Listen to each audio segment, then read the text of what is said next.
জামাত ইসলামের তৎকালীন আমির, নায়েবে আমির এবং সেক্রেটারি জেনারেল শহীদ মৌলানা মতিউর রহমান নিজামী, শহীদ আলী হাসান মোহাম্মদ মুজাহিদ এবং আল্লামা দিলওয়ার হোসেন সাঈদী রাহিমাহুল্লাহ, এই তিনজনকে জুন মাসের 29 তারিখ গ্রেফতার করা হয়।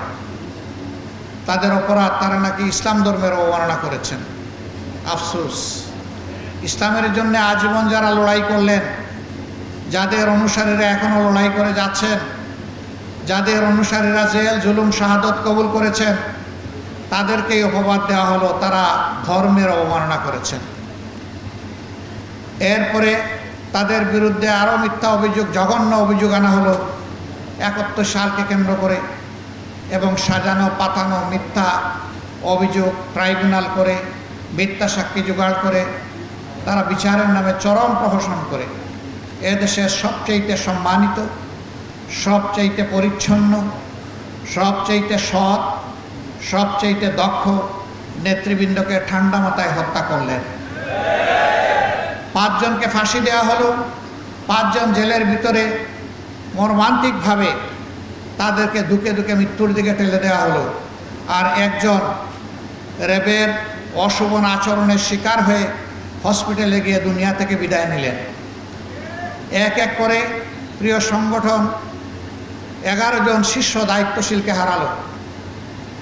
তার পাশাপাশি তাদের রক্ত পান করেই তারা ক্ষান্ত হলো না, বরঞ্চ দেশের প্রত্যেকটি জনপদে আমাদের শত শত ভাই বোনকে হত্যা করা হলো।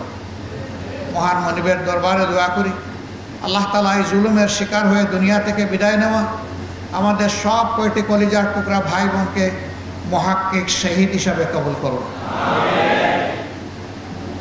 সম্মানিত ভাই বন্ধুগণ, তাদের শাসনামলের নাম করা নাম কাড়া শাসনামলে হুঙ্কার ধমকি, জনগণের উপর অত্যাচারের স্টিম রোলার, খুন ধর্ষণ, গুম লুণ্ঠন, অপরাধ জগৎ তারা গড়ে তুলেছিলেন।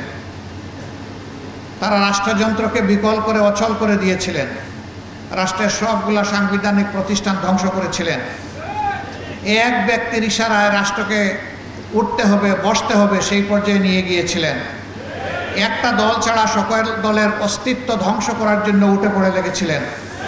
শুধু জামাতে ইসলামী নয়, তার সাথে অন্যান্য বিরোধী দলকে আঘাত করা হয়েছে, তাদেরও নেতা কর্মীদেরকে খুন করা হয়েছে, তাদেরও নেতা কর্মীদেরকে গুম করা হয়েছে, তাদের সম্পদের উপর আঘাত দেওয়া হয়েছে।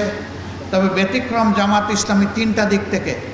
প্রথম ব্যতিক্রম হচ্ছে জামাত ইসলামের শীর্ষ যে 11 জন নেতা 1, 2 ক্রমিক থেকে 11 পর্যন্ত চলে গেলেন, এই বিপদ অন্য কোনো দলের জন্য আসেনি।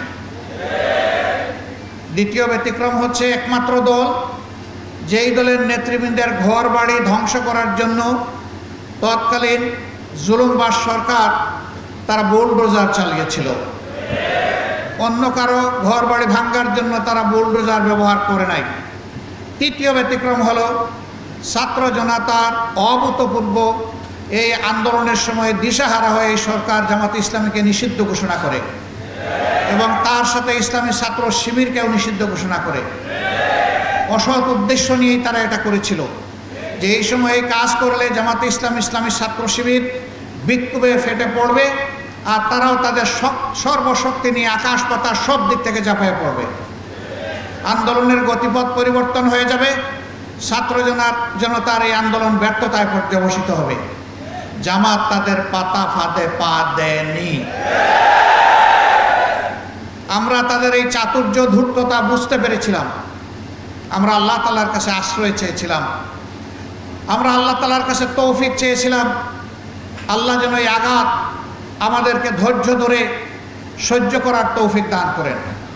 মহান রবের দরবারে শুকরিয়া আদায় করি যে কোথাও এত বড় আঘাত আসার পরে আমরা সামান্য একটা চিৎকারও দেইনি।